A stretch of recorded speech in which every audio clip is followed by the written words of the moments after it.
Joining us now is Representative Mark Green, the congressman representing Tennessee's 7th Congressional District. Congressman, thank you very much for joining us tonight. I want to start with the coronavirus outbreak.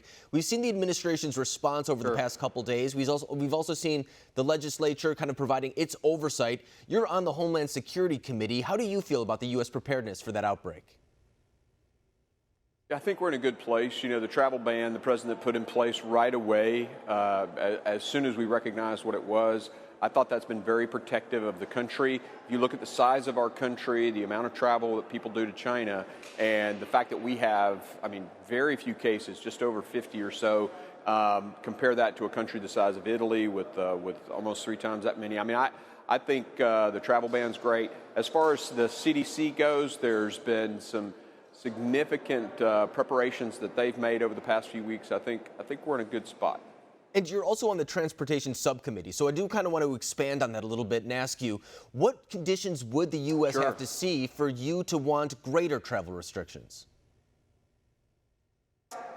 So obviously we've got to see a significant community-level transmission of the disease. So right now we haven't seen a significant amount of that. There has been some, so we have had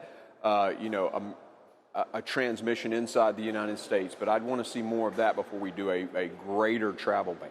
And Health and Human Services Secretary Alex Azar, I believe, said today that the 15th confirmed coronavirus case was confirmed in the U.S., so it's not exactly widespread as of yet, but we're seeing right now what's happening in China, and it does get a little bit more concerning, acknowledging the fact that it is kind of spreading there. It's spreading across Southeast Asia, South Korea, Japan, and it's now made its way to Europe. And you're actually a physician as well, so I want to get your opinion on this.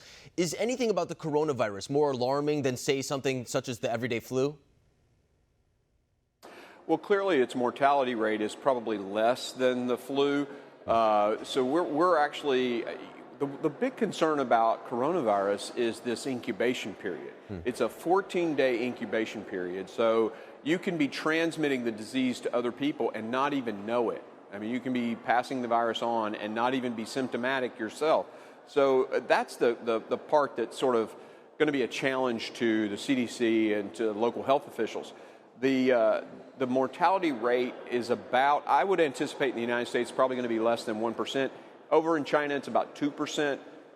Their healthcare quality is probably less than ours, I think significantly less than ours. So I would guess, what we're going to see, if we see large numbers of cases, we'll see a significantly lower mortality rate compared to China. And you bring up the healthcare system in China because that's a very hotly contested debate here in the United States. In fact, last night at the primary debates, we saw once again Medicare for all be a very talked about topic, mostly coming from the progressive candidates. We've also seen even the more moderate ones kind of say that they want to expand the government's role in healthcare. How would that affect something such as a coronavirus outbreak? Would it have any effect on the care and the United States' ability to combat that outbreak? Well, very clearly, whenever the government controls the healthcare system, if you have Medicare for all, you're going to have quality care for none. So very clearly, overall quality of the healthcare system will go significantly down if the government's running it. That's just the way it is. The thing about coronavirus, most patients will be actually taken care of in their own homes. It'll be the very elderly and those that are immunocompromised that wind up inside the hospital system. And the question is this year is a pretty low flu. It's been a mild winter, so we have a low flu outbreak. I think in terms of capacity right now we'll be okay. But if the government's running the system, they're going to ration care, and it won't be, we will max out the system in a system like that. And a lot of critics of the administration right now are kind of noting that in the past, the CDC has seen some cut in funding. A lot of that was overseas research. And now we see right now that the administration has offered, I believe it was $2.5 billion in order to help combat the coronavirus. But that was shut down by a lot of the administration's critics, now saying that wasn't enough. Would you like to see more funding in the immediate, or how would you like to see that be addressed?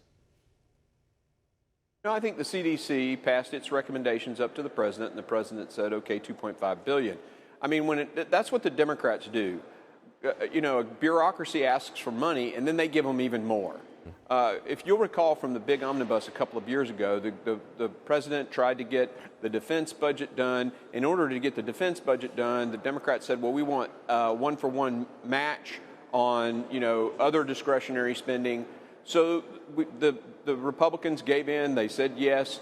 There was so much money going to some of those bureaucracies, they couldn't even spend it in a year, and they had to go pass an exemption to allow them to roll the money over to the next year. That's how Democrats think.